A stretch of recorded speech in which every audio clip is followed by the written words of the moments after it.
Good evening all, it's Monday night and we are the Tilton Talk Show sponsored by Small Affordable Cars. I'm Paul Hipkiss and we're joined tonight by Mark Meredith. Good evening all. Alan Watton. Good evening everyone. Mark Adams. Good evening everybody, hope you're okay. And the main man on the buttons, Chris Browne. Good evening. And tonight we are without Claire and Craig for the time being. Claire's able to join us at all tonight, unfortunately, but we're hoping that Craig might be able to spend a bit of time with us later from a box in St Andrews, probably stroking a cat on his knee. I think they're both at St Andrews for a meeting, aren't they, for the official supporters club, is it? Yeah, I think so, yeah. It is the OSC. So we have a smaller team tonight, but yeah, let's get straight into it then, guys. So obviously we came out on the wrong end of a Championship Classic match, obviously a 7-goal thriller at St Andrews, and it was a bit heartbreaking in the end, wasn't it, Alan, when we conceded that 96-minute winner?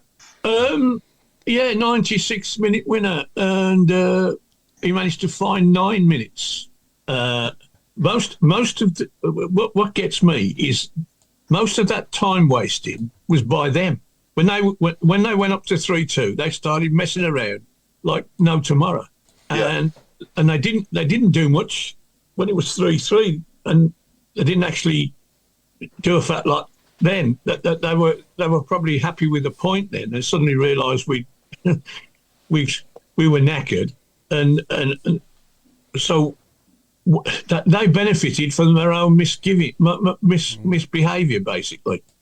And at the end of the day, the referee, it's his opinion how much time is added on. It doesn't have to be, down to the nanosecond.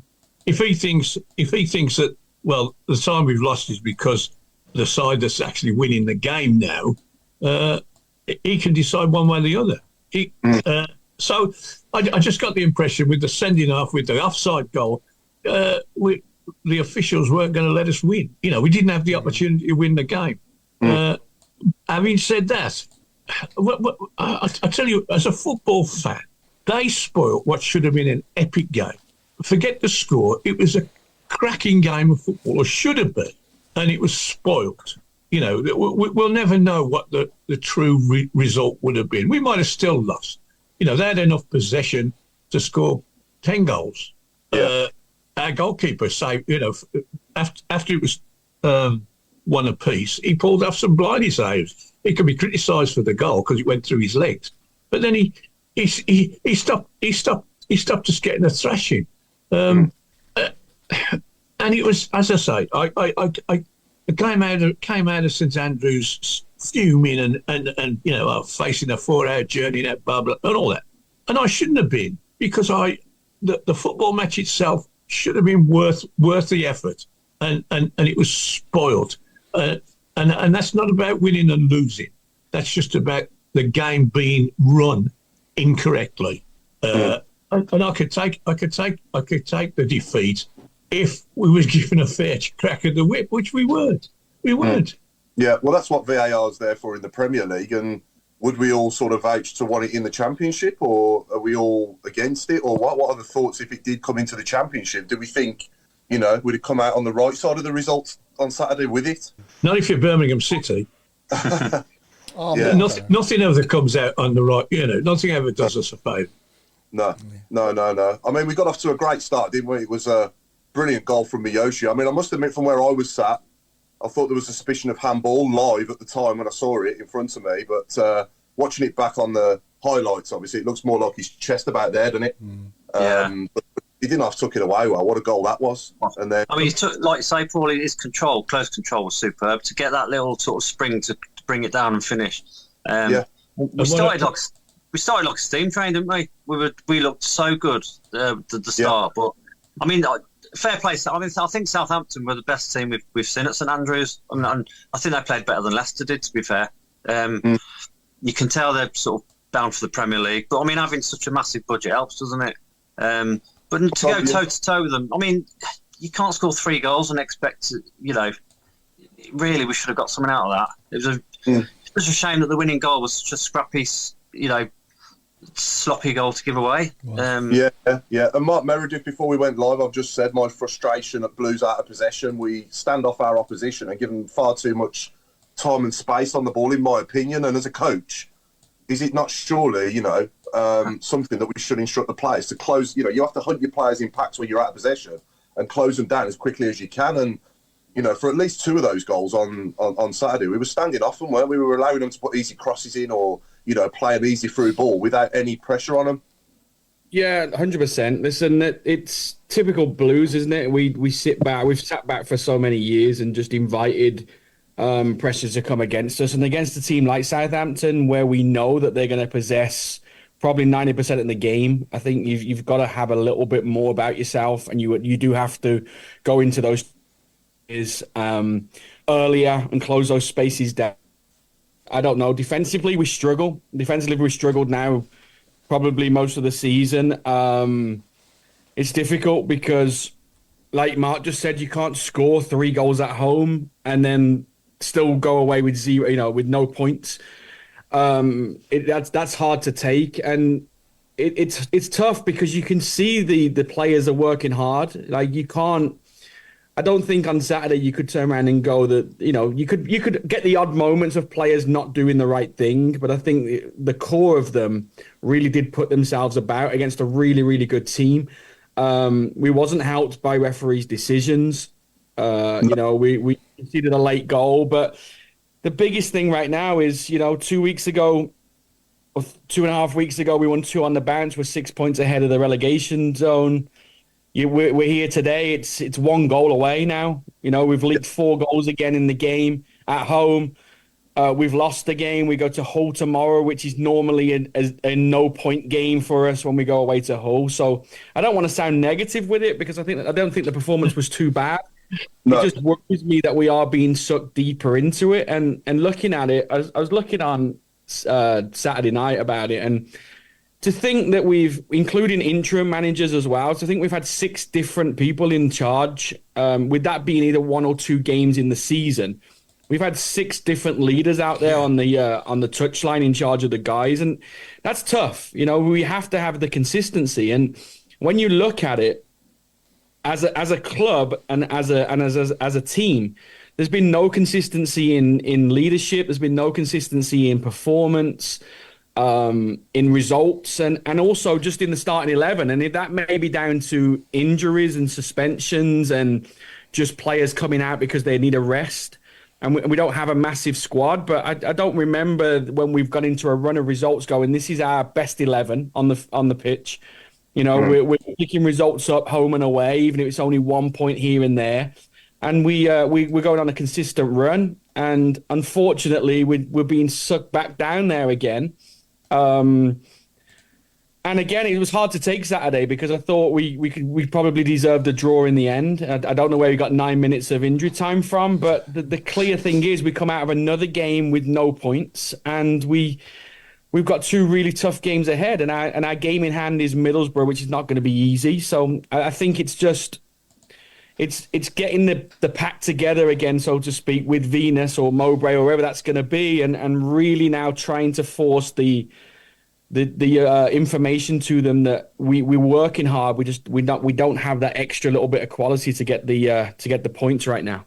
Yeah, I just think the timing of everything has all come at once, hasn't it? We're decimated for defenders, and God bless him, Tony Mowbray obviously has fell unwell at this time as well. And just as we're getting into the business end of the season, we a lot of things are going against us, and nothing's more important than Tony Mowbray's health, obviously. And I hope he can get back soon and get himself sorted. But it was good to hear Mark Venus last week give us some positive updates on that. And I'm hoping we'll see him back sooner rather than later. But I think it is going to be at least another month, isn't it? And we've got so many games in March.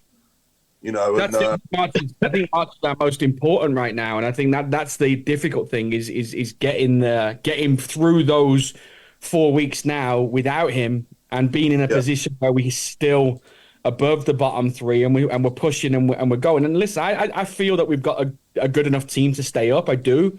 But my biggest thing is now as a fan is the results on the field is what is to speak about it, and we're not getting those. So we can't sit here and go, we'll definitely stay up, because right now we probably in the championship are the favourites to be in that bottom 3, because people like QPR getting results away at the top of the league on Saturday just proves that these teams are all fighting and getting results when they need to. So we're certainly not out of it. I wish Tony Mowbray the best. What I would say is I think the decision, whatever the decision was to let Kevin Long go, I think it was a bad one. Now, that may have been the player himself that wanted to go. Yeah. But we're in a dire situation now with defenders. And he, again, I watched him in the MLS. And don't get me wrong, I live here in the States, and MLS is not a strong league. But it's his second game last night, his second clean sheet for the team. This is a team that probably kept one clean sheet all season last year. Have now played 2 and conceded no goals in both games that Long's played. I'm not saying that's him, but he's solid, he's smart, he defends well, and we're going to miss that over the next couple of weeks. Yeah, definitely. Alan, I mean, we're lacking leaders, aren't we, at the moment? We haven't had a leader on the field for a long time, really. Can I just draw your attention to something? 3 games ago, we beat Blackburn 1-0. We kept a clean sheet. Yeah. And our back line was Dramé, Roberts, Bielik, and Lang. Yeah. We haven't had that back line since. No. And we've not only have we had to change it game by game, in some games we've had to change it a couple of times within the 90 minutes. So getting that cooperation and playing with each other and understand, it just keeps disappearing. And you've had a go at Sanderson. The poor bloke was injured. He come in, different partner. Next game, different partner, and today Saturday he got sent off. What kind of momentum can that give anybody, let alone him? When you're being basically changed every game, and sometimes twice in a game. Going back to that Blackburn game, sorry, Alan, going back to that Blackburn game as well, another massive thing that we had was our leader on the touchline, which I think is what we're really badly missing at the moment on a match day. Oh, absolutely, we haven't had a proper leader on the pitch, like I just said, for a while. I don't know, who would you say was the last proper captain we had? Probably Michael Morrison or Robbo, was it? Robbo, yeah, easily. Yeah. Ward. Barry Ferguson. I mean, Anthony Bailey here, I've kept this comment, so we've been backing off all season. Sanderson is the chief backer offer. Yeah. I'd go with that. Yeah, and I agree with you, mate. For that one goal, he was standing off again, wasn't he? He was just standing in no man's land, and he gives him a free shot on the edge of the box. And he probably shouldn't have got there, and he shouldn't have got to be in that position to have the shot. I think I'm talking about the second goal now. Shea equalised, didn't he? Shea Adams. So this is their third goal. I think it's put them 3-2 up. He got the third, didn't he? I think didn't Shea Adams got the. No, it was the one where Buchanan fell over. And the bloke just walked past him. That's the one. Yeah, that was the equaliser. Yeah, but as soon as Buchanan fell over, he was then one-on-one with Sanderson, if you like, or Sanderson was away from him. And he should have been rushing out to narrow the angle down to give him less to shoot at, but he was just backing off and standing still in no man's land, and he gave him a free shot. Certainly had a free shot in the end. Couldn't miss. Can I just say something on that, though? And I'm not trying to make excuses for anybody here. Like, I openly say that I think Roberts and Long was probably our best partnership so far this year. But I think, we talk about when Rooney came in and the different style he chose to play. And a lot of these players, Sanderson being a massive one of those, couldn't play that system. The issue was he was pushing the centre-backs and the defence up pretty high. He was obviously playing with his full-backs really high, and he was leaving those two a little bit, just isolated in there. And then Mowbray's come in, and obviously Mowbray wants to go back to playing a little bit more simple, as we want. But even as a professional footballer, it must be difficult, as I say, to have 6 different people leading you in 8 months. We're not even talking a year. We're talking 8 months of a season. Different ideas. Different instructions, different ways to play. I don't think these two centre-backs right now know if to go to the ball or not to go to the ball. I don't think it's that instruction is clear in their head of, we need you to press this every time, and then we need somebody to come in and block and whatever else. And I've talked about it a couple of times this year, and I know people don't like it. And again, I'm not a big fan of it as a coach, but I still think right now with the troubles we're in, you play 3 centre-backs, and then that way you always have that one sweeping up in behind to do it, because I don't think we're strong enough defensively to play the 4 that we have and stop leaking the goals we're leaking every week, which is the same things. It's a slip. It's somebody not pushing the ball. It's somebody going in behind. Why not try it? But the problem we're going to have right now is if we do try it and we bring Longelo in as a wing back, then we're playing 5 outside backs, so to speak, in our defense, because that's what we have right now. So it's difficult to do that as we speak for tomorrow, maybe, but maybe that's an idea moving forward if we do get Roberts back or Bellick and try it. He says that Buchanan can play there. He says that Dramar can play there. Give them a chance. Give all 3 of them a chance, and let's see if we can push our wing backs. I believe Longelo can play as a wing back if he's got defensive behind him, because I think he's more of an attacking player than he's a defender. And I'd love to see Laird going forward on the right side. So, for me, it's worth a try. Still play 2 up top then, but obviously then you've got to pull out one of your midfielders, and that's a hard choice because the midfield aren't doing too bad right now.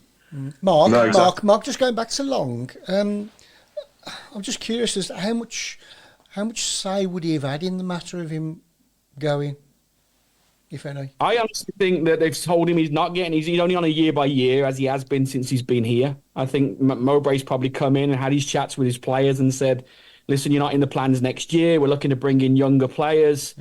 And I think Long's probably said, "Well, I've got this opportunity now to go to America. I can get a visa for myself and my family. Let me go now and do that, so that then at the end of the season, if I want to stay on, a little bit like Ridgie did when Liam Ridgewell went over here, they stay on as coaches here and." They build a life here with their families. It's one good way of getting into the country on visas through the MLS. Yeah. So I think he would have had some say about it. I don't think he's just been told, right, we're shipping you off to America. It may be just for him, if he's retiring at the end of the year, it might be just a future plan for him and his family. Yeah. Good comment from Pete Taylor earlier. Remember when we couldn't score? Remember when it was hard to score against, but we couldn't score? Yeah. It's the other way around now, isn't it? Yeah. Just think we need some. Sorry, Paul. Just think we need some warriors up and down. In our penalty box at both ends. We was talking the last few weeks about our strikers don't dive in and they're not finishing the game with blood all over the noses. I know it sounds corny, but we need it at both ends. I mean, there was nobody took charge of those aerial balls on Saturday in our defence. There's nobody busting a gut near it or. Yeah. I think there were some good performances out there on Saturday. I thought Laird had a good game. I thought Iwu had his best game in a blue shirt as well. I didn't think he particularly played too bad. I will give Sanderson some credit for the ball over the top of Stansfield's goal, which he ran off. Good ball. Yeah. I mean, I know their defender flicked it onto him, but even so, it was still a good knock over the top. Great pass. The distance he had to run with that and the finish that he found was just top class, wasn't it? Yeah. What we forget about as well is just after Malachi scored, Bakuna had that shot off the post, and any other team, it bounces off the post, hits the goalkeeper on the back of the head and rolls in the goal, right? We've seen it so many times. I've never seen one like that. I've never seen one not go in the net. Oh, yeah. It was hit the back of the goalkeeper's head and gone in. Right? Yeah. That went out for a corner. How did he do that? That's 2-0. It changes. That's 2-0 at that stage, 5 minutes into the game. It changed everything. Absolutely. I think we'd have gone on to win comfortably then. Yeah, I said that at the time. I said the second goal now in this game is massive. If they get it, then it completely changes the game. If we get it, then I think we could go on and win comfortably. I did say that to the people around me at the time. And, like you say, anybody else, it probably comes off the post, it's the goalie and goes in, doesn't it? Yeah. Just that. How many times have those guys down the road scored this year with massive deflections that have gone into the goal? Because I've lost count on how many times I've seen it. Not with just them, but with everybody. Yeah. And ours is just, come on, mate, give us a break here. On a scale of 1 to 10, everyone here and everyone watching as well, give us your numbers on the shout box. How concerned are we about relegation? What's your relegation radar on? Or relegation worried radar out of 1 to 10? Really? You think we're going to get? That's more or less thinking we're going to get relegated. Yeah. And I'll tell you why. Because we've got some tough games, and we've got some games against the bottom. And knowing us, our games against the bottom are the ones we're going to fall down on, because they're busting a gut. What we could do with is playing 3 or 4 games against people who are in the middle of the table and have gone, they're on the beach. Yeah. I look at all the fixtures and I think I can't see one that's going to be like that. Because it's to do with the league being so tight. I mean, we played Norwich the last game, and I watched the highlights of the Norwich game on one programme, and they're talking about Norwich being on the edge of the playoffs. So by the time we play them, they won't be on the beach; they'll be fit and firing. And it's tough, and if we can't win by scoring 3 goals, how are we going to win? I've been on and on all year about with a 1 goal a game team, and we've got to start upping that. Well, we've upped that, but we're letting them in the other end at double the rate that we did before. Yeah. Our defensive record was half decent. Now it's we've 7 goals in the last 2 games. That's you can't do that. We got to win.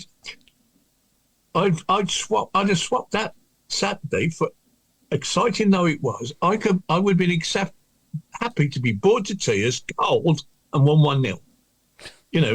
I'm not going there for entertainment. I'm not going there.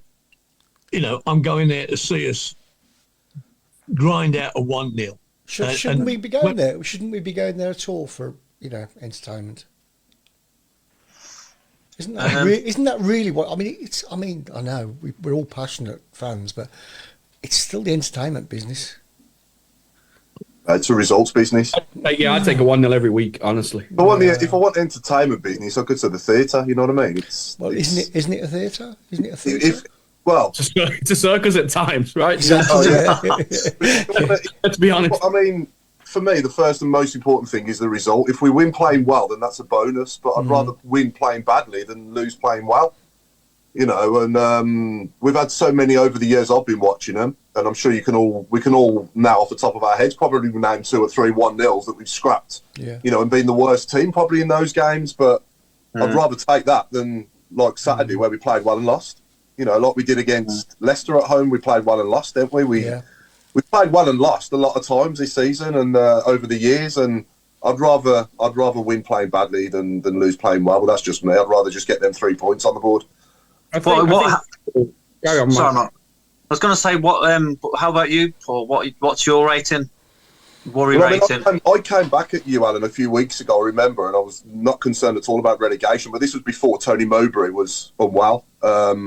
Since this has happened now, I am more concerned with obviously the time he's going to be out and, that lack of leadership that we're going to have on the touchline. That's nothing against Mark Venus, but Mark Venus is not a manager. We need a proper manager to get us through this. And we've got one, but sadly, he's got to go through this treatment. And, like I said earlier, nothing's more important than that. But, I am more concerned than what I was a few weeks ago, put it that way. But I would probably say that my number out of 10 now is it was a 4, and it's probably now a 6.5, I would say. Yeah. I was going to say a 6. I still think we've got enough to stay up there. But like you said, Al, looking at the fixture, it is a bit more concerning. And, my only hope with Norwich is that they'll already be in the playoffs by then, and they'll do what Huddersfield did against us a few years ago and just filled out the kids. I couldn't agree more. Yeah. We've still got to go to Leicester. We've still got to play Coventry at home. We haven't beat them very often in the last 10 years. We owe them one, don't we? No, but, we need to... they need to do it for Tony Mowbray, don't they? That's what they need to do. And I'm sure he's in touch with the lads via Zoom or whatever, at the training ground and stuff. I'm sure he's having video calls with him if he's well enough to do that. I don't know. Obviously, we don't know what's going on behind the scenes, but hopefully he's able to, rally the troops, shall I say, virtually, rather than on the touchline on a match day. But even so, when they cross that white line, you need your leader on the side, don't you? You do need that, and at the moment we don't have it. Just in regards to your question, Paul, scores out of 10, I would say on Facebook it seems to be 7 pluses. They're a bit more moderate on YouTube. I'd say a bit more mid-range. But yeah. What's yours, Chris? Oh, yeah, I'm probably... No, I think we'll be okay. I'd give us a 4. There's got to be 3 worse teams than us in that league, surely. Of course, yeah. It's time. It's too much time. Left. But looking at it, though, I mean, they all won the weekend, the teams below us. Yeah. How on earth did QPR go... Sheffield Wednesday, where are they coming from? QPR go to Leicester and win. I mean, that's ridiculous. That's unreal. My biggest concern is exactly like I agree with Alan totally on it. Is Sheffield Wednesday away this year for me was probably our worst performance, and we sat on the show a week before that saying, you know what, this Sheffield Wednesday is a massive game for us. It's a relegation game. Yeah. We'll be okay. We should have enough to beat them. We went there, and I thought it was the worst we played. You go to QPR and do that, and you lose to Millwall and those teams around you. I look at it now, and I think I would have actually kept QPR in there. Now QPR are above us, only on goal difference, but they're above us. And then you've got Huddersfield and Stoke below, who are 2 pretty good teams. Like, they're not, Stoke for me on a relegation team. But again, people say that about us, but it's the results on the field, and either of us, Stoke or ourselves, are not getting those, and that's why we are where we are. There's another factor that is bothering me. The fact that we've got 9 blokes out of contract at the end of the year, where is their motivation? Where's they don't care whether they're in the side or out the side, whether they play well or not. I'm probably exaggerating because professional footballers, I hope, are professional enough to whatever the situation is, they play for their careers, right? If I have a good 4 months at Birmingham and my contract ends, I'm going to be snapped up like that. If Birmingham go down and I'm looked on as one of the causes of that, people won't snap me up. That's how I would like them to be thinking. However, human beings are human beings, and when things go against you, you can drop your shoulders, drop your head, and think, oh, well, what am I bothering for? That's a factor that is, and I'm sure other teams have got 5 or 6 players in the side whose contracts are up at the end of the year. It's a common thing in football these days. But we've got 9. The only, I'm just looking at the table now, Alan. I can see that Middlesbrough, obviously, that Middlesbrough game next Tuesday night is massive for us. They are probably the only team that we need, that we're left to play that is mid-table. That's like 14th. They ain't going to go up. They ain't going to go down. They're on 44 points and they're just literally smack bang mid-table. But after what's happened earlier in the season, it's sod's law, isn't it, that we're in a fight with John Eustace as well, because they're not out of it either. Blackburn. He's had a terrible start, hasn't he? He hasn't won a game yet, has he? He hasn't won a game. So, it is a bit concerning, but I personally think we'll have enough. I think we'll be okay. That's just my opinion. I hope I'm right, but I'm not going to sit here and, light up a cigar that I'm that confident, though. I am a bit concerned. I'm not going to lie. A lot more concerned than what I was a few weeks ago, put it that way. Yeah. But let's go back to the game then. We'll talk about the red card on Sanderson now, and then we'll move on to obviously other things. But last thing on Saturday's game was obviously the red card on Dion Sanderson, and where I was sat, obviously in the middle of the cup, obviously I couldn't really see from that angle what had happened. I could see that he'd gone in and didn't pretty much get the ball, but I was surprised at a straight red live at the time. But watching it back, with the rules of the modern game, I just thought maybe a red is the rules in today's game, and that's why the referee gave it. And let's not forget he had a split second to give that red. But I thought, my opinion was, seeing it back, I thought it was a yellow card at worst, because he didn't.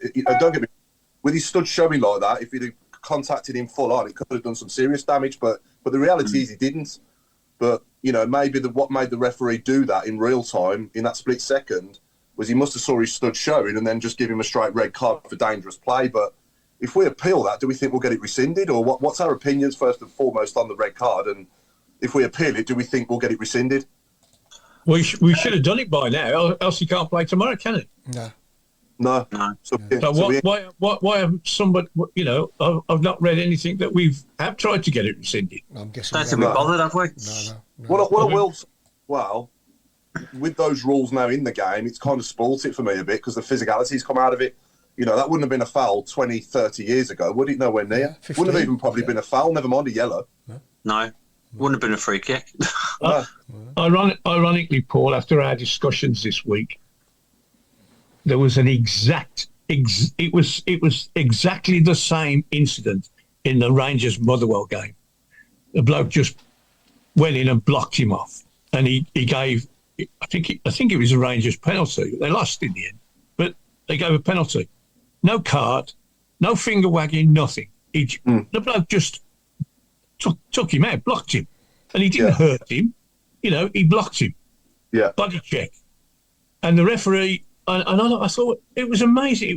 It was almost like a replay, and the Motherwell centre half, as I say, penalty, no arguments, no bookings, no finger wagging, nothing, and we got on with the game. And I thought, well, this is at Ibrox Park, where people think that Rangers get every decision going. They got the penalty, but they weren't suddenly finding themselves playing against 10 men, and they lost. Now, if we'd not had 10 men, I don't think we would have lost. No, in hindsight, probably not in hindsight. No, good shout from Michael Woods here. Bielik's one at Plymouth. His red card at Plymouth was a nothing tackle, and that never got rescinded. So they'll probably give up appeal. But Mark Meredith, give us your thoughts on the red card, mate.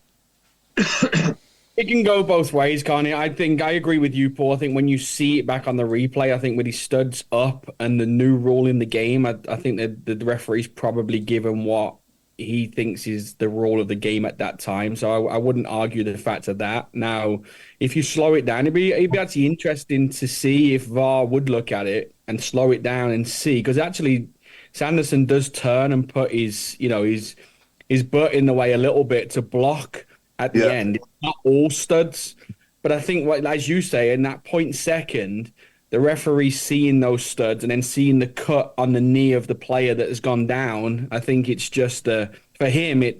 He's gone in with his studs. He's cut the knee, so it's high. It's a red card. So I don't think there's an argument about it on what he's seen and what he gave. It's just harsh that. I don't know. It's a tough one. You could argue both ways. If it was against us, do we argue that it's not a red and we're playing against 10 men? I don't know if we do. I don't think it would be rescinded. I think the team probably, the club probably know that. So, yeah, I think he takes his 3 games and we have to move on. Unfortunately, we're just in a situation where we don't have any defenders. But I'm looking back. I can't even remember the game, and I think it may have been on either Buchanan or Laird. It was one of them. You remember when he got one and it went right into his knee and there wasn't even a yellow card or a foul given? Do you remember that early on in the season? I can't remember the game or the, but I just remember the tackle where someone's come in and smashed him in the knee and he didn't even give a foul. It might have been the Ipswich game. I can't remember, but I'd say it just seems to be against us all the time. But at the end of the day, it was taken, and I don't know what the result would have been with 11 players. The one thing would be is that the red card probably would have taken 2 minutes off the injury time clock. So who knows? People are pointing out that it was Leicester at home. That challenge on Leicester. It was, yeah. That's it. It would have been a straight red. Was it Dewsbury Hall? I can't remember who the player was. To be fair. No doubt people will tell me, but who was the player that did that challenge? Because it was definitely a straight red. I remember it at the time, and there was contact. Honest, we didn't give a lot more contact. There was a lot more contact on that one than there was on Sanderson's as well. 100%. Tom Richardson says, anyone going to address the rumour of the ref being a Wednesday fan? And does it matter? I mean, you know, going back to that, sorry.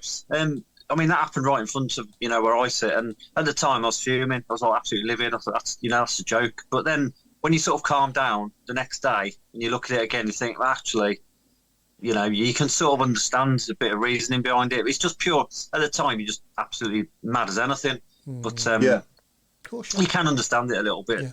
But I mean, the ref overall, I thought he was poor anyway. I think he was one of the worst we've had. Yeah. I think for me, in the modern game, there's a lot of things that aren't better than what they were before, and one of them is, you know, the offside rule. The other one is the handball rule. The handball rule is ridiculous. You know, and the other thing that drives me insane with the offside rule is they don't put the linesman just will not put the flag up straight away, will he? He'll let them run through. Yeah. Someone's going to break their leg or something unnecessarily one of these weeks. Like I've said on here before, you know, for that reason, and it just drives me mad every time a player goes through. You're like, go on then, because he hasn't put his flag up. You think he's on, you know, he's onside, and then he hits the shot, and then sometimes it might even go in the back of the net, and he's going to put his flag up. Yeah. Like, I know, they're so slow, it's unbelievable. Yeah. I think we're probably seeing the last days of linesmen anyway. I think there was a big penalty shout in the second half, and the guy who committed it, he actually demonstrated for 5 minutes after this incident what he'd done. And every time he demonstrated what he'd done to his mates, I was thinking, yeah, I agree with you, mate. That's a penalty. You know, he'd done this sort of thing and knocked the ball away with his hand. And you know, we didn't get that. That was a crucial. I think that would have actually put us in the lead if we'd have got that.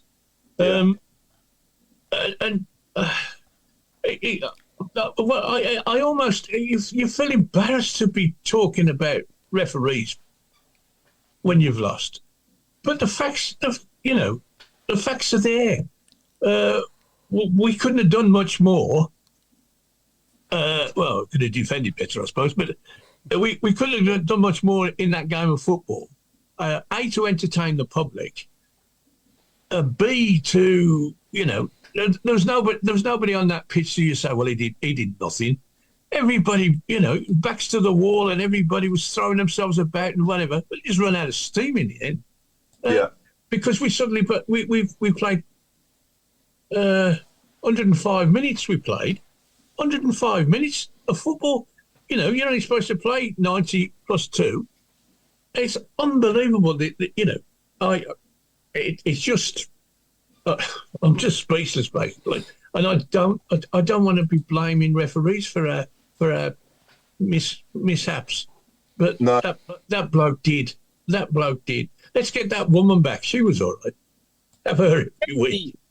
You remember the Southampton game? The Southampton game when Burke was actually smashed it. You know, and he didn't even give a penalty. But that for the goalkeeper to come out and smash Burke the way he did was 3 times as bad as what Sanderson did on Saturday. Yeah. And we didn't even get a penalty for it. You remember, you know, and that was at a stage of the game where we'd just gone down by a goal. Yeah. And it's probably the only thing that Burke has probably done in a blue shirt the whole season. But it was a penalty, regardless if he gives a red card or not. If you watch that challenge back and then watch the challenge from Sanderson, there's pretty much a lot of similarities into it. Yeah. The way he led with his leg to come out and give, you know, into Burke. Burke wasn't even facing him; it was in his back. Yeah. I mean, Jason Hughes makes a good point. Lots of comments about injuries, bad luck, crap refs, players out of contract as if it's just Blues, and it's not. You know, other teams suffer just the same. It's not just us, but it's just more frustrating, obviously, when it's your team, isn't it? But I think we can blame ourselves as well, though. The way we defend, for me, there's just not enough urgency there without the ball. Like I said earlier, you know, we haven't got the ball. We need to close our man down quicker and stop giving them so much room to aim at and space on the ball and time as well. And it was even frustrating the life out of me on Saturday watching it live. You know, I was saying it live, and it's like, you know, when they played that through. I know Armstrong was offside, but he should never have been able to pick out that pass so easily. No. You know, and then they've got through us quite easily as well for the goal, obviously, from the edge of the box, and even Shea Adams' goal as well. Even Shea Adams had time to fall over and stand up again and score, didn't he? Yeah. I think it could be time for Sunic again. I shout the praises. I thought Dazal's done really well, but he's a creative midfielder. Sunic is a dog out there. He'll run and he'll just protect and he'll win tackles, and we miss that. We miss it because we've taken Bellic away from that, and we've taken Sunic away from it. And now our midfield now are full of flair and going forward. Just don't have a clue how to defend when we lose the ball. That's our issue. How do we feel about, sorry, Mark, how would we feel about putting Sunic as an emergency centre half if we had to?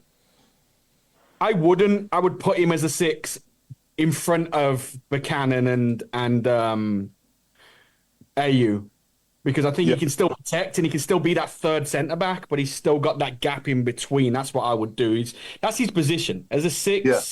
He'll do it, but you've got to be smart enough to say to him, listen, your job is to protect the 2 guys behind you, because they're not real centre backs. And I just think he would do that job for us. I just think that we focus a lot, as I say, on getting the ball and trying to push forward now, which we're scoring more goals, which is great. It's when we lose it and we don't have that little bit. We get the Bacuna, Bacuna for me is a great player. Just doesn't have the defense in him. He's lazy. He can't get back. You know, someone like Sunic or Bellic, when he's fit in that 6, really helps us just protect that a little bit when we lose. Yeah, you need that ball winner. You need that ball winner, don't you? It's so important to any team to have that player in the middle of the park that can win the ball back for you.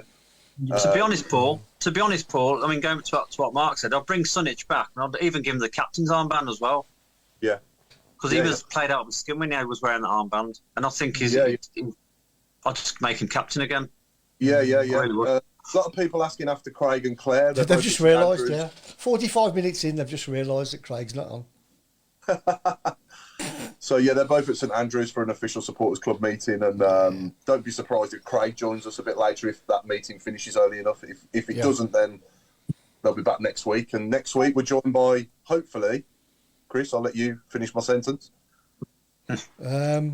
Somebody. Hopefully we've got Harley. Hopefully we've got Harley Dean and Harley Dean. Yeah, Harley. Yeah. Harley. It's going to be the Harley show. Yeah, it is. That's going to be a cracking show, that isn't it? Yeah. That'd be really. Yeah, if we can get both on, that'd be brilliant, wouldn't it? Because his son's just signed for Blues as well, isn't he? So that's great. Well, so that was a great headline, that was, wasn't it? Harley Dean signs for Blues. Yeah, absolutely, yeah. They got a few people. I want to say something completely irrelevant to Blues, but some sad news today that Tony Green has passed away. From a child, I used to absolutely love Bullseye on a Sunday night when I was a kid, and one of my favourite ever programmes. And sadly today we've lost Tony Green, the legend that was on the Arcade. People every Sunday night. I'm sure we'll remember him. Maybe not Mark Meredith. Nah. That's him. That's the bloke. It's the bloke. Yeah. Oh, him. Yeah, him. Yeah. Oh, right, yeah. Oh, that's sad. Let's see what you could have won. Yeah. So that's obviously the game discussed, and we've got a big week ahead now, haven't we? We've got 3 games coming up now in the next week or so, and we need to try and get at least 4 points out of them 9, don't we? Really, if we can, at least. Mm-hmm. I do like this comment from Anthony Bale. He said, "Let's not play the victim guys and have this victim mentality." Yeah. We just I agree with that. Basically, we just need to attack. Yeah. No, just need to man up a little bit and just like I say, just go for it. Yeah. But this is it. We scored 3 goals, so attack's not the problem. Our problem is keeping the ball out the other side right now. Yeah. That's the biggest issue, and I'm not. Again, we've sat here for half an hour probably blaming refs and stuff like that. The fact is, the Southampton we were a better team than us. They possessed the ball a lot more than we did, and as Paul said at the start of the show, we sat off and allowed them to do it, and we got caught out in the end. Yeah, definitely. Yeah, sometimes you have to help yourself, don't you? 100%. Yeah. Certainly do. Can I just bring something up? As we've got plenty of time. You know me, I sit watching old Blues videos ad nauseum, and I've been watching matches from our 3rd division days, in front of an empty St Andrews, people like Sturridge and Gleghorn and whatever. And they've shown lots and lots of goals from that particular time. And I'm sitting there watching. First of all, players in the third division are a lot smaller than players in the first division at that time. There was one match was against Crystal Palace, and Sturridge was taking on Eric Young. And yes, you know, the difference in size. Anyway, but watching these games over and over and watching the goal scored, there seems like half as many players on the pitch, right? There's loads of room everywhere. And we scored goals with balls over the top of the centre half, crosses in, none of this tippy-tappy football round. It was bump, Nigel Clegg on left foot, round the back of the fullback, Sturridge running on, sticking it in the net. Yeah. And it was a completely different game. Now, that sort of crept up on me. Watching what we see today, watching what was going on then. And don't forget, we were a third division side and pretty poor, to be honest. We've 4,500 people there watching. Mark's view on this as a coach, what has changed in that time? I know I'm talking 30 years, and you're probably not even that old. Tactics, and winning is all important. I think changed. I think what Chris said earlier has summed a lot of it up. We coach now, and we shouldn't, but we're told to coach now on the entertainment of pretty football and playing the ball out from the back and all of this stuff. Where 20 years ago, 30 years ago, it was get the ball to the striker as quick as you can and deal with it in the attacking third. If you look back in our history, we had John Gale, we've had Kevin Francis, we've had Nikola Zigic. We've had big, tall players that maybe aren't the best on their feet. Not that they're not bad on their feet, but everything is with their head. Get it up to them and play all of your football in the final third, because that's where you're going to get your goal. Don't mess around playing the ball from the back four. Don't mess around, because we can't do it. But Blues, over and over again, we make mistakes. We play silly little square balls. We lose it. We try to play out the back and we fall over. It's just it's back to simple. Harry Redknapp came in a few years ago when we were in a relegation battle. He just stuck Dukey up top first game, played 4-4-2. Ball goes over the top, header, and you score and you win the game. Right? It's basic. Yeah. The game has changed in not 30 years, in 10 years, I think, to the fact that coaches now, we've got people like Pep Guardiola now that are masters at it, but he has billions of pounds to buy the best players that can do that job. Unfortunately for us as a club, we don't have that. We have to play to the strengths of our team, and I don't feel like we do that enough to get results. And that's why I think for the 6th or 7th season now, we're fighting relegation again. I mean, how often do we see a goal kick now just kicked up the pitch rather than it kicked out to the fullback or the centre half? Yeah, that's never see it. Yeah. You don't see it very often, do you now? No. And also the pitch. The pitch is all important now, whereas, in 30 years ago, you'd play in a quagmire. It didn't. Yeah. It was still equal footing, wasn't it? You know what I mean? Yeah. You remember the days when you were losing with 10 minutes to go, and you put someone like Darren Purse or somebody, just throw him up top for the extra striker. Yeah. And then just kick it. Put the pressure on the defense and win something in the air, because it's going to drop down and someone is going to get an opportunity. They don't do that now. Even when you're losing the game with 10 minutes left, they're still trying to play the same football. And unfortunately, we're not good enough to get that in the goal by playing the football we play. Yeah. I was gonna mention as well the journey home from St Andrews. Alan, I know you have obviously a 4-hour journey, so I don't want to sit here and moan too much, but getting out around St Andrews now in a car is terrible. Nightmare, isn't it? It's terrible. Funny you should mention that, because the Sunderland game, right? I came out, I walked down to the Watery Lane, across the island and towards Digbeth. And there was not one, I crossed the road there, and there was not one car going either way. And and I read all the complaints, nobody could move. Yet there was no road, there was no cars in that road. Now this week, I'm looking for the same thing, because there was a pretty good crowd. And it was chocker. it was I could have virtually walked over the roofs of the cars to cross the road, and I thought, well, what's different? And I think obviously people got away a bit quicker this week, but with the 27,000, you just can't cope. They can't cope with that many. I mean, I saw people pulling out. They can't get out of their car, and there's a car coming the other way, and they'll just pull out and stop him to try and get out. And I watched it.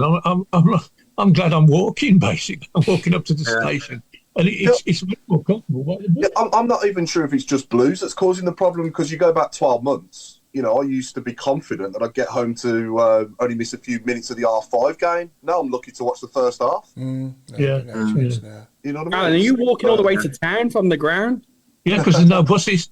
Yeah, there's no buses. The buses from outside the ground on the Coventry Road, that's blocked off.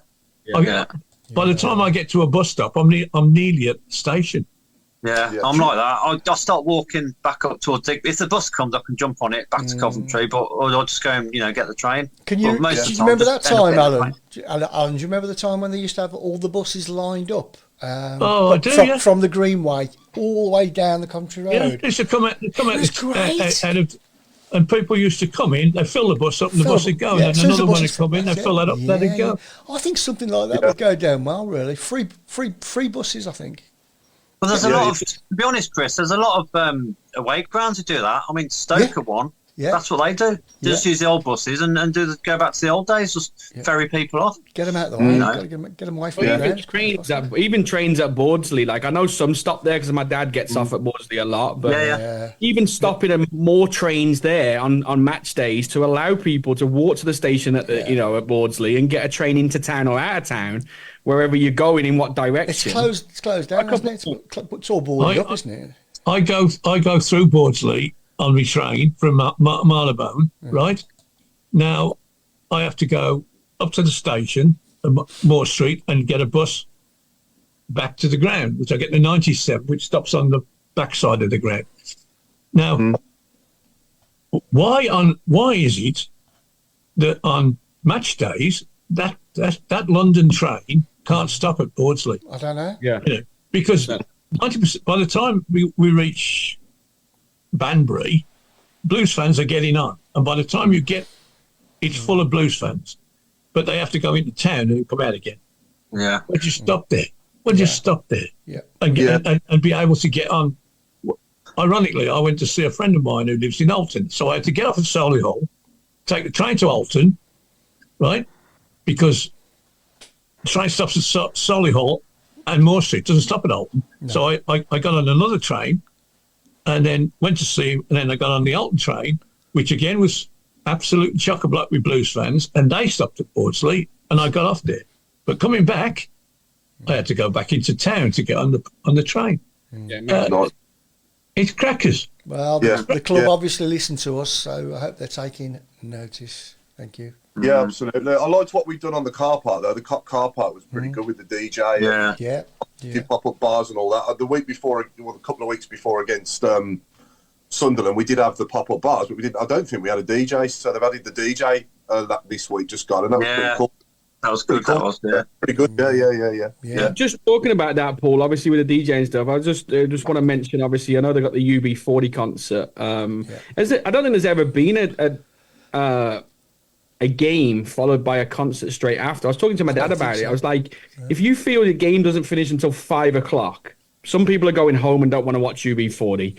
Some of the away fans are probably all getting back on their coaches, buses, whatever.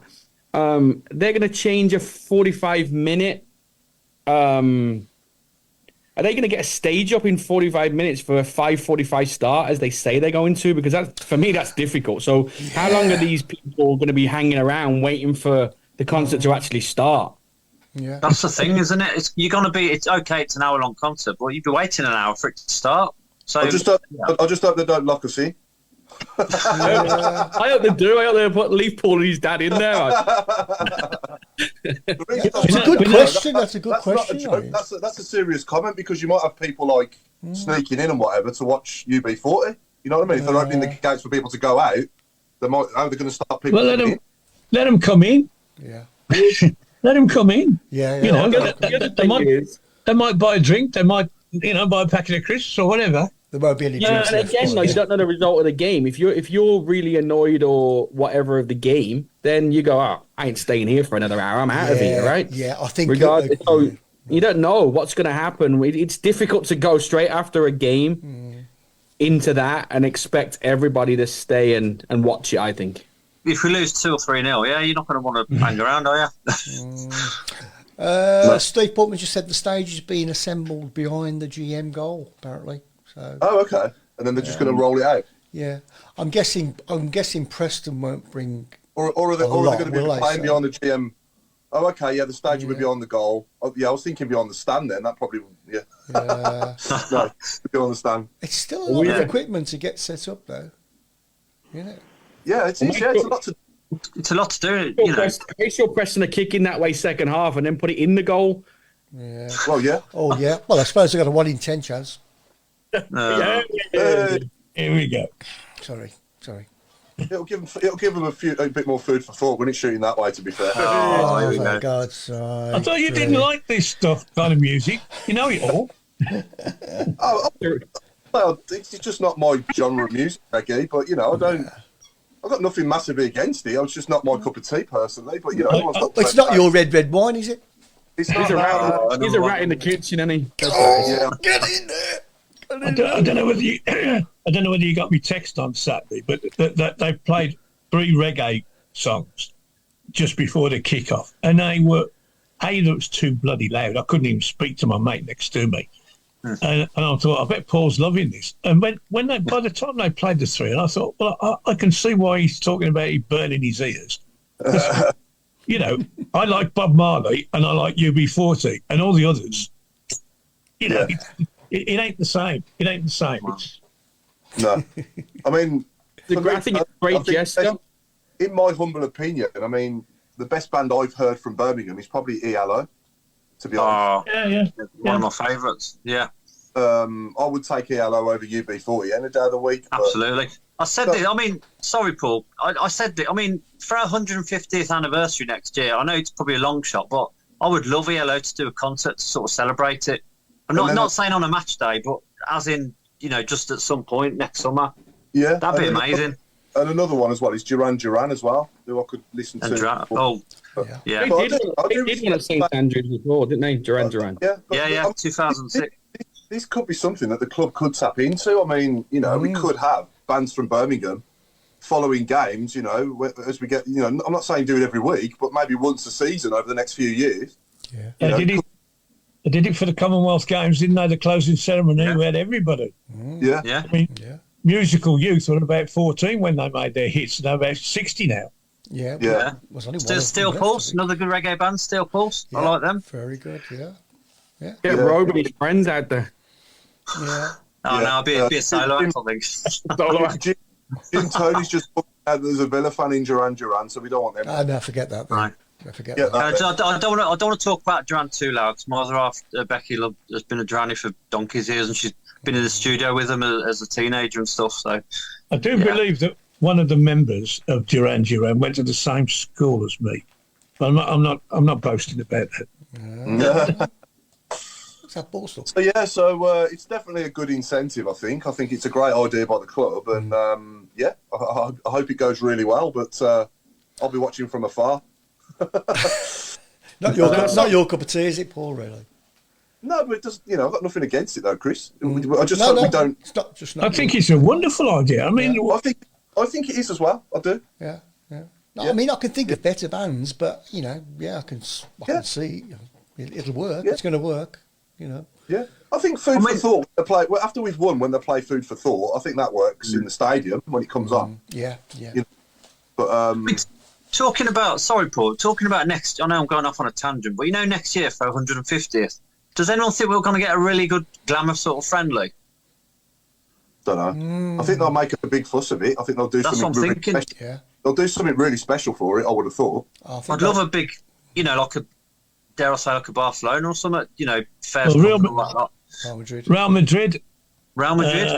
Haven't played us for about 100 years, so that would be perfect. It just makes you wonder sometimes, doesn't it?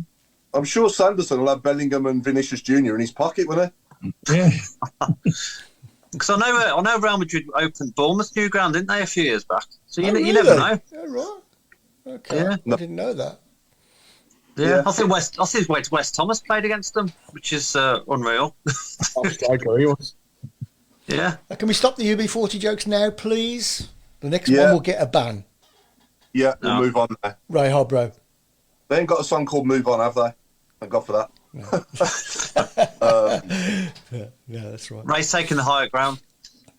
Oh dear. 150th year in League One, says Andy Bono. Ooh. Dear. Yeah, hope not. ELO wouldn't work. Too many people would try and get in. Also, the police wouldn't allow it. Mm. I'm saying if we had ELO as on a separate night, just held at Blues on St Andrews, doesn't have to be on a match day. Yeah. No, they could do all sorts. They could have boxing on there as well. Yeah, they've had boxing, haven't they, in the past? They've done the British Heavyweight Championship there. Henry Cooper and... I was 15 then, Chris. Yeah. And... Because he clashed with me, Ola. Who was the other guy he fought? Because he came to our house, he did. Johnny Preston. Johnny Preston, that's it, yeah. He came to your house and you don't know his name? I know, yeah. Well, I was only about three. So, you know what I mean? I was only about three. I used to sit near Johnny Prescott at matches. Is he still alive? I doubt it. I don't know. I doubt it. He was a friend of my dad's. So he must be older than you. Simon Corbett said the quo. I presume he's referring to status quo. Are they blooming? Yeah, there's only one of them left. There's only one original left now. They're Cockneys, aren't they? Yeah. I don't know. Yeah, they are. Yeah, they're Cockneys now. I don't know. Yeah. Not a bad band though. I'll never forget. What was the song they played in Cardiff when we beat Norwich on penalties? Oh, Rocking All Over the World. Yeah. Right, every time I hear that song, it just reminds of Cardiff. Yeah. I just said I'll never forget that, and now I forgot the name, and then I forgot the name of the song, but I'll never forget the moment. Johnny Prescott. Boxing would be good. I would pay to see Rooney get knocked out. Yeah. Well, he actually came from a boxing family, didn't he, Rooney? He wants to be. His uncle and his dad, and I think he's got an older brother somewhere. I know that his younger brother was a footballer as well, but it was a boxing family, the Rooneys in Liverpool. Yeah. Jason Hughes makes a good point. We can't even sort out a Trevor Francis statue in 30 years, let alone sort a friendly out. That is a shame, really, isn't it? You know, there's got to be something on the agenda, I think. I think it's in the pipeline. I think we didn't. I mean, he had his funeral in Marbella, didn't he? But you would have thought that there's something, a memorial service or something put on in the town. Yeah. He's our most famous son. He beats James Watt by a mile. But you know what I mean. And nothing was done. And I know they put that memorial up outside and put it in the ground for a couple of weeks. But do you think if Kenny Dalglish died, that people in Liverpool wouldn't, want something to mark his passing? It's a bit odd. It's, mind you, they wouldn't let us have a parade for winning the cup. So somebody died, they probably wouldn't bother with that. No, I think if they get the new stadium, they may do name a stand or put a statue in as they build the stadium. That may be just what they're waiting for. That's what I think. Yeah. Surely they can't let it go unnoticed. Surely. No. I can't. They've got to. I think when we do move, which will be within the next 6 or 7 years, I think it'll happen. It will happen. But I do like. I must say, on the positive side, I do like the way we're going forward now. When we've got the ball, we're much better with the ball now than what we were. It's just that we seem to have got worse without it. Yeah. If we can find it, it's all about finding that happy medium and hopefully, stop letting in soft goals and continue scoring at the rate that we're scoring at. And then hopefully we can get enough points on the board between now and the end of the season to see us through and keep us above that dreaded bottom three. That's the one positive, isn't it, Paul? We're not losing to teams around us. We are losing against the high, the higher teams. So, yeah, there's a few positives to take.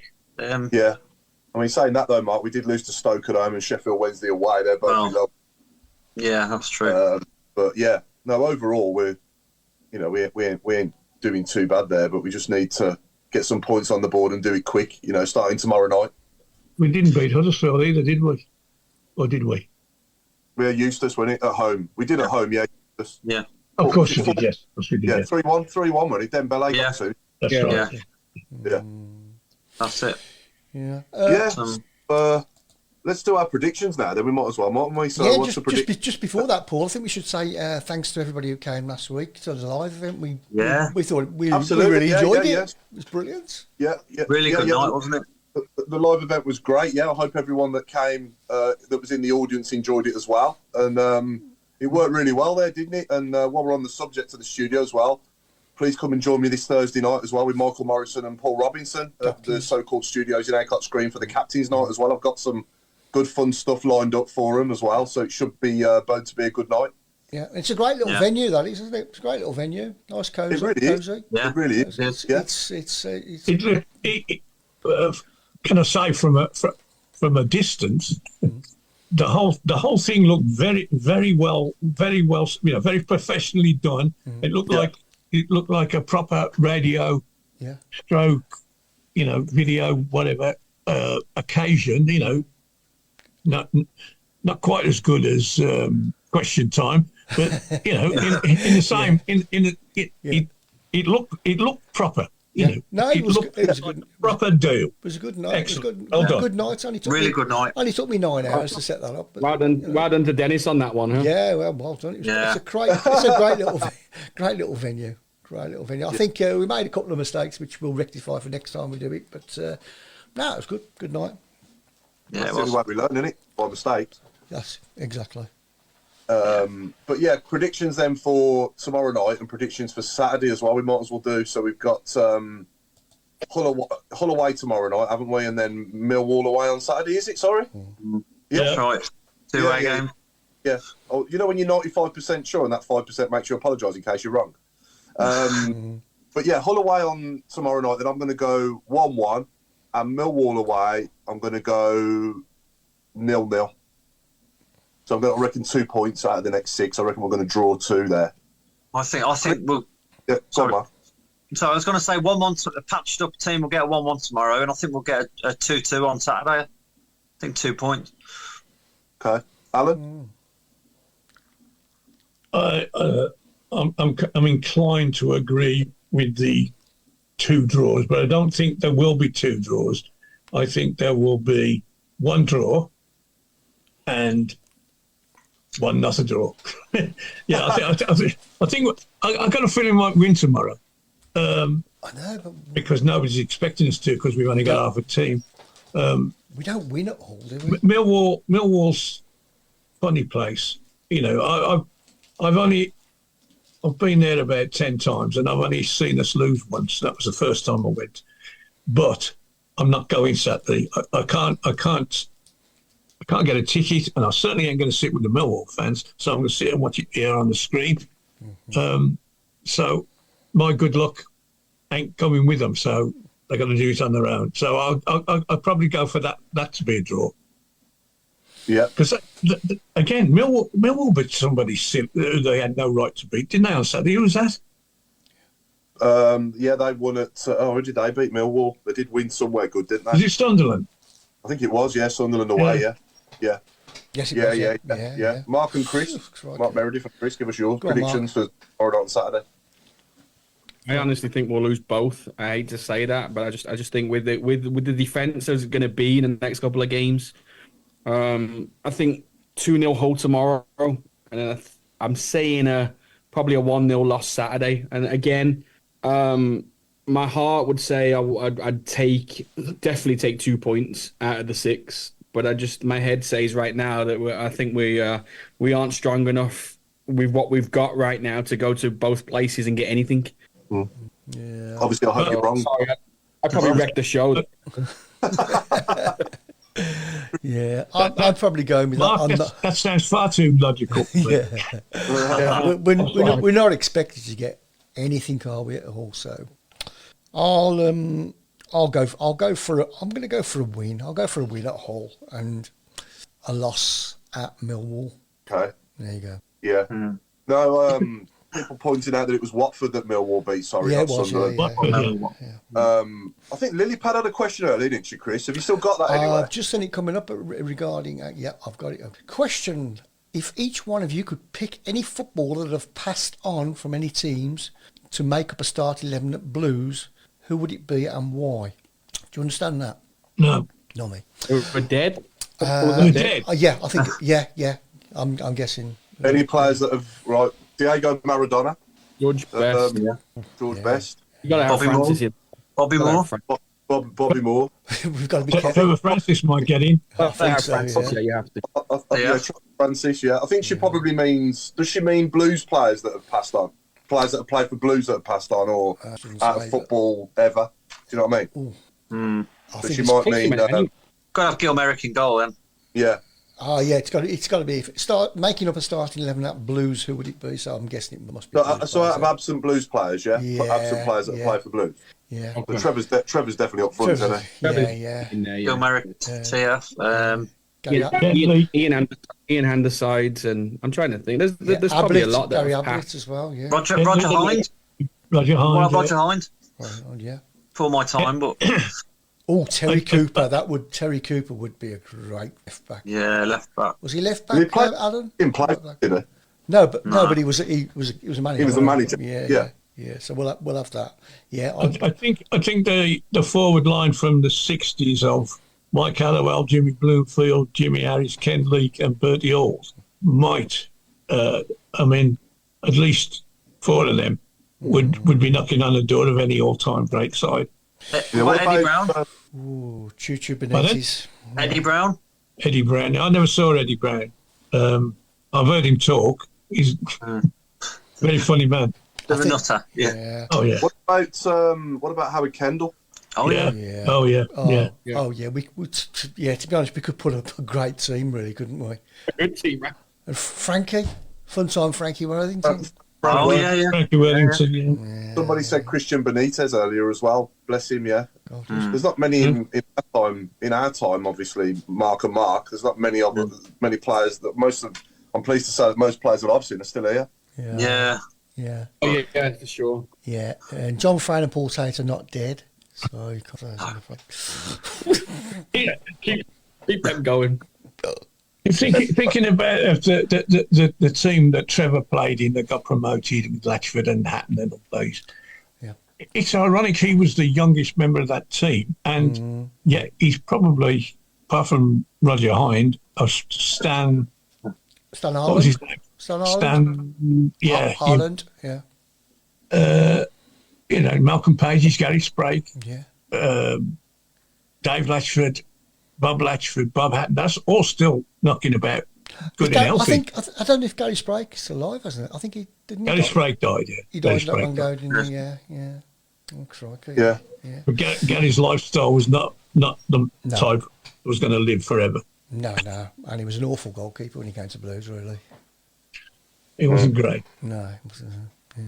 No, but we have had some great players over the years, though, and hopefully we can get those days back. Over the next 3 to 5 years, I'll say. I'd like to think that we'll be sitting. In 2 years' time from now, we'll be sitting watching much better players than what we are now. If obviously what these new owners are saying, they can actually pull off what they're saying, they can actually deliver what they're telling us, then, which I think they will. It's just going to take time, and I think for me, relegation this season is unthinkable for that reason, because if we can stay up this season, then I think we are in for much better times, from next summer on, from this coming summer onwards, if we do stay up. It's about limping through, and limp through to May, and then just get rid of the deadwood, and then just rebuild. I know we keep saying it, but I don't think. If the worst came to the worst, and I hope I'm completely wrong, if we did ever go down, I don't think they'd walk away. I think it'd just be a blip, but I think they'd be determined to put it right. Yeah. Well, David Sullivan did exactly the same thing, didn't he? Yeah. He came in threw money at everything, and we still went down. Still went down, yeah. And he got us from the 3rd division to the Premiership. Right. I did hear a quote from Mr. Cook. He spoke to a group of football people. I'm sorry, but Craig's and coming said, "Yeah, spoil it, isn't it? that in a year or two's time, we'll be talking about one of the greatest football clubs on earth." Oh, look who's here. Oh, yeah. There he is. Oh, yeah. They're Can't hear talking them, so that's brilliant. I was going to say they're talking on mute. Yeah. I can smell the whiskey from here. Hello. Ah, that's better. Like a pair of drunks, Are you don't they? doing all right? You all right, Claire and Craig? Yeah, not too bad, thank you. But Blues matters at the moment. If I'm the Alliance. Where about you? Those guys, they gave you jumpers. Turn your background I'm going to up, switch off the picture Yeah. in the background Yeah, so you I can all would, see yeah. where we are in the post sheets. I'm Yeah. going to say you're not in the Alliance, you're in the Tilton there. Well, we are in the Alliance for a minute, yes. But It might be in Thanks for switching off. probably in Go on, Craig's you back know, garden. Claire. Look at him, he hasn't got a clue when it comes to Ah, technology. that's it. Background and effects. Let's have a look. Exactly the same. Do you want to, There we go. So we are. Oh, there you go. That's better. Alliance. yeah, do you want to give everyone an update on what's happened so far tonight? Well, we all met up and we were talking about all the different groups and everything. And then we've all kind of branched off and we were just talking about really the strengths, the weaknesses, things that we need to look at. And then each group are going to meet. So I'm doing the men's match day and you're doing the ladies. I've got the ladies' games, yes. So in terms of the content and what people have gone through, but what's been interesting is hearing the points of views of all the different people involved. So there's always, with the Blues Matters, somebody from the club. Yeah. Then there's somebody leading that's generally a fan. So Ellie, for example, is doing the ladies. Who's doing yours, Claire? I can't remember his name. Is it? I don't know. I don't remember. It's all a bit of a whirlwind. One job. But it's the one thing I can say is, there's going to be a lot that goes on with Blues Matters across all the different areas, and it's going to be something that the club will be publicising. And the idea is that we get the feedback and then that's acted upon. So with all of what we've just gone through, it's not about just saying we're going to have a whinge. It's actually about what can we do to improve things, how can we change it, and then that will be acted upon. So as it puts to us, no idea is a harebrained idea. If it was cost 70 grand, as I said to us, it just definitely wouldn't happen. But if there's things that can be done in a short space of time to help improve things, then they'll listen. So there's going to be a lot of involvement. There's also going to be a lot that goes into the open house and stuff like that. So there'll be way more interaction than I think people will have ever seen before. So watch out really for more. Sounds interesting. And any ideas and things like that, if people want to obviously let us know, obviously me for the men's match day and me for the ladies, then obviously just let us know. Obviously, we're not miracle workers, so, just about getting hot water is enough. But I think it's all about, making sure that everybody's included and things like that. So, fingers crossed. Yeah. Excellent. Good stuff. Did anyone mention the acoustics? Like the sound? Because that seems to be getting worse, doesn't it, every week? As soon as you said that, Mark, your sound went all Oh, no, terrible. we couldn't hear a word you were saying there. We've spoken about the sound. A lot of it's going to be next year now. They've got, apparently, there's speakers within the main stand that I didn't even know. And I said, obviously, now we're doing who, because we haven't got a clue who they're actually talking about, say who to. So, but there's so many different things that we've all said, so we'll see what happens. Yeah, and the other thing that I want to put out there, I mean, I've said it on the show many occasions now, it's about getting more people down to the game to watch the ladies. So, I'll be interested in people's thoughts on what stops them coming today. Now, if it's not, it'll be not just somebody's kettle of fish, and I totally get that. And that feedback is still feedback. But what's the driver is more around the families and the side of things and how we can get more interaction with schools, with clubs and associations that are doing stuff with the ladies' game already. What else can we do to encourage people to St Andrews or as it kept referring to, St Andrews at Knighthead Park, to get people, more and more and more people down here to support.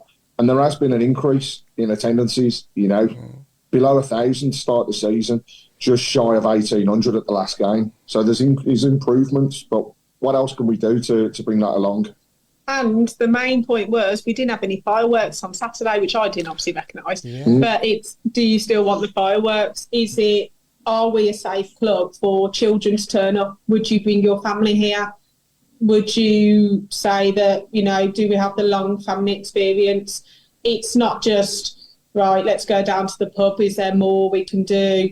We were talking about like stewarding. There's so many things that came up that, we've got somebody in there, which hopefully we can get him on the show. That's going to be my aim, who's been supporting this club since forever. And literally he has missed 5 games throughout his whole loving the Blues, and he was just an inspiration to talk to. He used to live in Ireland and come over, and these are the people that make our club, and it was an honour to even be in the same room as him, to be honest. Yeah, I think the fireworks work well on the night games, but in the afternoon kickoffs at 3 o'clock on a Saturday, I think it's a bit of a waste of, you don't get the same feel, do you? It's not the same effect. No. I know there's a lot of people talking about transport. We will be looking at that as well. But again, we were talking for half an hour and we didn't even get onto that. So I think the men's match day we're going to be quite busy, to be honest. Indeed. That was brought up about the ladies as well, was the fact that some people just cannot get here because there isn't the transport links that we would like. So there's a lot of different things that have come about. The other thing that was mentioned was about the supporters clubs. Now, it's been obviously released now that we have various supporters clubs that are affiliated to the club. I'd just like to say I got my first set of feedback following the show last week, and thank you to Kim who sent it over. We got that into the club and the club acted upon it. So the one thing that I can say is not just from tonight, but overall, if people feedback using the official channels and to the right areas, the messages get across and the messages will be acted upon. Might not be straight away, but they will do something about it. So all feedback, positive and negative, please get across to us so that we can get those details to the club. And the surveys you get, they actually do look at them and the data. So I did say when Rooney was involved, I did put a lot of people were like, what's the problem with the match day? Well, it was Rooney using the dugout and things like that. I have said that obviously we've got to stay up this season or else we're already 10 years behind. We will be another 5 years behind if we don't stay up. So I said, we can talk about all this all you like, but if we don't stay up, do you know what I mean? So I think on the pitch, if we improve on the pitch, then obviously more people will come. There's so many ideas out there. So obviously we're not miracle workers, but it might be, obviously I can see like a lot of transport things coming up on the socials and things like that. So just let us know. But obviously if there is something that you think actually that would improve it, the people here are the best people to kind of like talk to. Yeah. Who's hosting the event there tonight? Is it Jeremy Dale or Gary Cook? He's here. Jake's here. Jake was the one who was doing it. There's some people on Zoom, but it was quite a full house, isn't it, really? Yeah. We had Sarah Westwood join in from the club as far as the ladies are concerned. That's going to be Hope Powell moving forwards. You've got Dale Moon here as well. So there's a proper assortment of people that have got, an involvement. Big Singh's here. So Vicky's going to be heading up the South Asia side of things. So his involvement obviously is going to be huge as well. So there's a proper mixture. And the one thing I can say is the word of Tilton Talk is definitely out there. People do listen. Yeah. People do watch. They look on social media. They're looking all over Twitter or X, whatever you want to call it, Facebook. So they do watch and they do actually take into account a lot of things that we do say. I think because how we do it on here as well, we're quite to the point, but we're opinionated as well. They can see the passion because that's what they want to see. That was first thing on their thing. Give us the passion. Everybody is a Birmingham City fan. Everybody's got an opinion. It's just great. It's been really good, actually. It's really, really, really positive, and that's the one thing that I would say is they started with the open house, and it was actually how they opened up this evening. It was a breakdown of what they've done so far. So when they first took over, there was a promise of 6 things. Those 6 things now have actually all come to fruition. They've launched the Blues Matters groups. They've done the first open house. They've got the official supporters clubs there.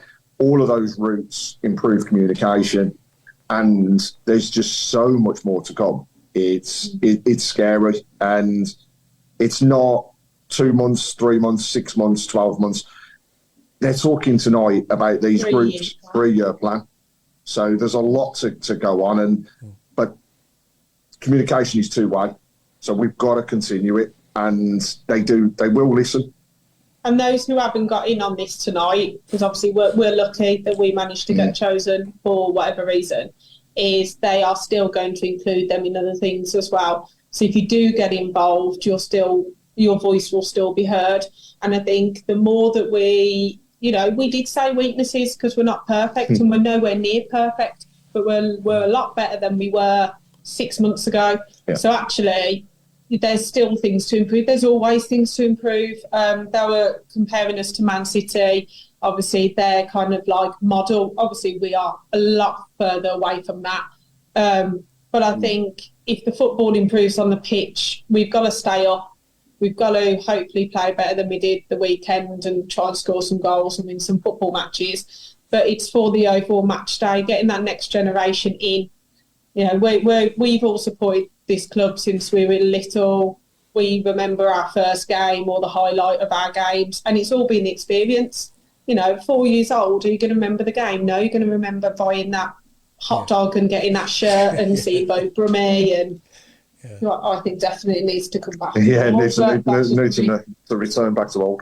Yeah, I think that's the most important thing you said there, Claire, is that the main thing that any football club that gets bums on seats is the results, isn't it? The results on the pitch and that league. Yeah, and that league position that we're in as well. We're all tired of, 17th or below, aren't we? Or finishing around 17th every season. And, getting boring, isn't it? Yeah, so, it would be nice to... have a season finishing above 17th, and we can still do that this season. Yeah, have a safe season would be great. It'd be great to be safe by like March, April, and then just chill for a bit and just enjoy it. And then you could get kids for £4. Then you can get all these people down because actually we're safe. We're playing football freely. So we'll see. But we've got to beat Hull and Millwall first. I did ask earlier, I'll ask you guys because you've joined us. On a scale of 1 to 10, where's your relegation worried radar? I think with 13 games to go, playing the teams around us, would 10 be really worried? 10 would be relegation. 10 would be relegation. I would say a 4 or 5 at the moment. Ask me in 4 games' time, if we haven't won any of them, then I think by Easter we will know where we're going to be because we've got QPR over Easter. I think we've got Preston as well. March is our biggest month. If we can win some games in March, we will be fine. If we do not pick up points in March, it will turn into an 8. And I think I'd be the same on that. It's key to get the results that are going on at the present moment and to get a few points over the line. And tell you what, I don't want to play pretty football. I don't care if it's scrappy or what. What we saw at the weekend, if that performance is put up against the likes of the Rochdales, the Millwalls, and the teams around. Rochdale? Rotherham, sorry, Rochdale. I'm losing it already. We're going to 4 goals to Rochdale. The drugs are kicking in. Well, if we play like that, we did the weekend, though, against those teams in and around us, then we are going to get results. And the thing is, we're all scrapping. So actually, going into the games, where you say we're away from home or we're playing at home, it's even keel at the moment because neither teams around us want to lose. And that, to me, plays into our favour a little bit. So, 4, I'd say 4 at the moment, but we'll move that forwards over the next few weeks. And hopefully, I'm turning around to saying 1 or 2 in the next couple of weeks. That's where I'd like to be. Because the feedback from the audience and most of us on here was quite a bit higher than you guys, wasn't it, Alan? Yeah. Well, I said 8. Yeah. It's 7. I think everyone went into panic. That's the problem. Everybody. We've played Southampton. When we played them away, we were absolutely shocking. I was there. It was awful. You couldn't even put a number on it, how bad we were. Considering now we've given them a game, okay, we can't defend to save our lives, but we haven't been able to defend for years. But at least we scored some goals. And to be fair, was Sanderson's a red card? I'm not going to bring that up because you've probably gone through it. Personally, I don't think so. Miyoshi, was he offside for that one shot he had? No. We haven't got the rub of the green. They were offside. I mean, Armstrong was miles off from the pictures that I've seen. Yeah.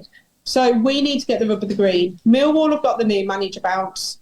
Stoke, have they got a new manager? I think so. They've got a manager bounce as well, or something going on there. QPR have got a new manager bounce. We need to keep together. And if we panic, that's when we will end up going down. So we're not world beaters, but let's see what happens. Yeah. Steve Portman's asking who is representing the disabled supporters there tonight.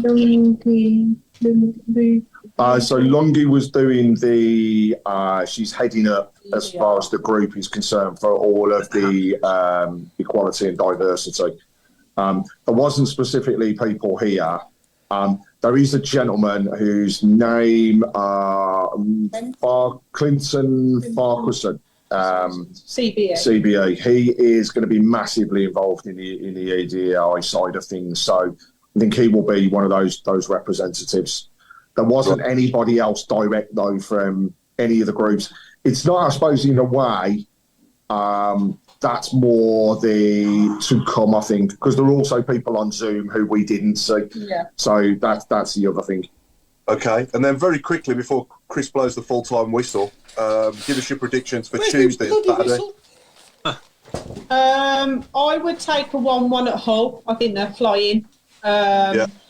Hopefully, because I'm going on Saturday, shocked. I hope that we can beat Millwall because last time it took me 4 hours to get home. So fingers crossed we can get a result. I'll say 2-1 against Millwall. Let's hit them in their own backyard.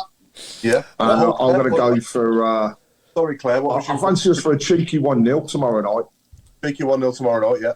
And then 1-1 on Saturday. The one thing I would say is probably been mentioned, but safe travels to anybody that's going. If you normally go on the public transport, be aware that there are issues with the trains and tubes getting to Millwall. So please, for any fans, be safe and enjoy the day.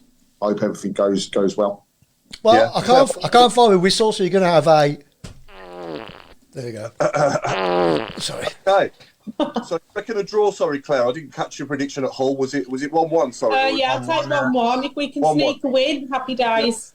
Yeah, no worries. So that's it, ladies and gentlemen. We've been the Tilton Talk Show yet again, and sponsored by Small Affordable Cars. It's good night from me, Paul Vickis, and it's good night from Alan Watson. Good night, everybody. And good night from Mark Adams. Good night from me. Good night from Mark in America. Thank you, Mark Robe. Good night from me. It's a good night from Craig and Claire at St Andrews. Good night from us. Keep it on from here. And good night from here. Have a great one. And over to Mrs. Browne. And it's a good night from me. Good night. Oh, I like this. You know what? We're not doing it from home anymore. We're going to stay here. Hey, Mark, that's better than the prison cell. Have you got any pockets? Is there any nice biscuits? Really nice biscuits. Tea, coffee, you name it. Is there any friends from Road? No, we've told them all to go away.